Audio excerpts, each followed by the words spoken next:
Bonjour, je suis Fadila Brahimi, co-auteur du livre Moi 2.0. Nous allons voir ensemble comment développer sa stratégie de communication sur le web.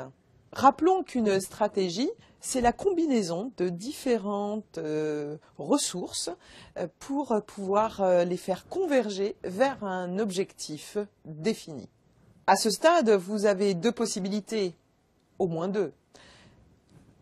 Identifiez tous vos moyens et ressources pour voir quel type de stratégie vous pouvez définir ou imaginez votre stratégie et définir ensuite les moyens dont vous avez besoin.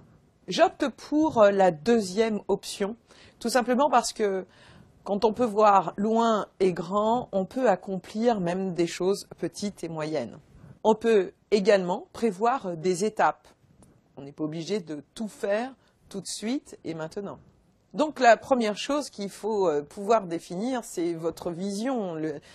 Quel est le but que vous souhaitez en fait atteindre? Un but un peu idéal. Alors dans un premier temps, vous pouvez définir votre vision idéale, on va dire, de l'objectif que vous souhaitez atteindre sur 6 mois à 1 an. Ensuite, vous pouvez déterminer des étapes, écrire une petite histoire, faire ce qu'on appelle du storytelling. Quel type d'histoire vous allez pouvoir raconter pour arriver en fait à l'objectif que vous souhaitez atteindre. Nous allons parler d'histoire parce que avant tout le web c'est de la conversation, c'est également communautaire et puis il y a surtout des espaces qui ont leur propre identité. Si nous reprenons un petit peu tout l'ensemble des espaces que constitue le web, vous avez des forums, vous avez aussi des blogs, vous avez des médias sociaux qui englobent tout ce qui est multimédia, et puis vous avez les réseaux sociaux, certains sont en temps réel et d'autres pas. Ainsi, il va être important de pouvoir distinguer suivant le message que vous souhaitez passer, quel est le meilleur canal. Un exemple, vous souhaitez lancer un débat. Peut-être que ce débat aura sa place, on va dire, sur un forum. Alors que sur Twitter, vous allez beaucoup plus publier des informations dites d'informations avec un lien qui va pointer vers peut-être soit votre forum, soit votre blog. Et puis sur Facebook, vous allez plutôt choisir des jeux, voire aussi de l'interaction. C'est peut-être aussi le meilleur endroit pour diffuser une vidéo virale.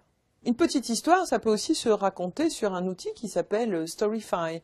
Vous pouvez utiliser cet outil pour dire chaque jour ou chaque semaine ou encore chaque mois que se passe-t-il, on va dire, dans l'atteinte, on va dire, de votre objectif. Et vous pouvez découper et raconter une histoire en utilisant l'ensemble des outils que vous avez utilisés. Dans une histoire, il faut pouvoir intégrer des personnages. Alors vous, et puis d'autres, pas forcément inventés, non, dans votre réseau. Vous avez probablement des personnes qui peuvent être soit contributeurs parce que c'est leur expertise, soit tout simplement des participants actifs qui peuvent aussi vous aider à relayer votre communication. Et ces personnes-là, vous les trouverez au sein de votre réseau en fonction des centres d'intérêt, mais aussi en fonction des étapes. Il y a 2 points essentiels dans une communication web. Vous ne pourrez pas tout définir dès le démarrage. Il faut accepter d'évoluer en fonction de la réaction, en fonction également de l'évolution et de l'actualité. Accepter en fait d'être dans un esprit bêta, c'est-à-dire de testeur. Et deuxième conseil, d'être en bêta-testeur, ça veut dire aussi qu'il faut pouvoir mettre des indicateurs, donc de faire des pauses, des étapes et d'évaluer.